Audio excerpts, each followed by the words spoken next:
پیغمبری خوا صلی الله عليه وسلم دفرمي الدعاء هو العبادة. دعاء عبادته، دعاء كدن عبادتێکی زۆر زۆر گەورەیە. یەکێک لەو دوعا گرنگانەی کە پێغەمبەری خوا صلی الله عليه وسلم زۆربەی کاتەکان دەیخوێنە دوعایەکی زۆر زۆر گرنگە. ئیمامی عەبدوڵڵای کوڕی عومەر ڕەزای خوای پەروەردگاری لێبێ دەفەرمێ پێغەمبەری خوا صلی الله عليه وسلم لە زۆربەی مەجلیسەکانە کاتێکە دەیویست پێغەمبەری خوا صلی الله عليه وسلم هەڵسێت زۆر جار ئەم دوعای دەخوێنە.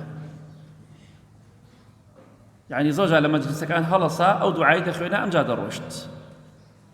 کەواتە پێغەمبەری خوا صلی الله عليه وسلم زۆر گرنگی بەم دوعایە داوە. ئێمەش پێویستە گرنگی پێ بدەین. ئەوانەشی نەمازانیوە لەمە لە هەندێک جار تەطبیقی کەین وەکو سونەتێکی پێغەمبەری خوا صلی الله عليه وسلم وەلەبەری کەین ئینشاءالله. دەیفەرموو اللهم اقسم لنا من خشيتك ما تحول به بيننا وبين معاصيك. ئەمە خاڵیەک.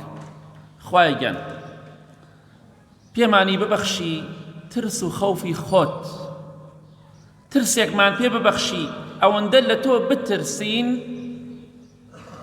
کە ئەو ترسەی کە لە دڵی ئێمەدایە ترسی خوا ببێتە هۆکارێک ڕێگریمان لێ بکات لە بینی ئێمە و گوناه و تاواندا.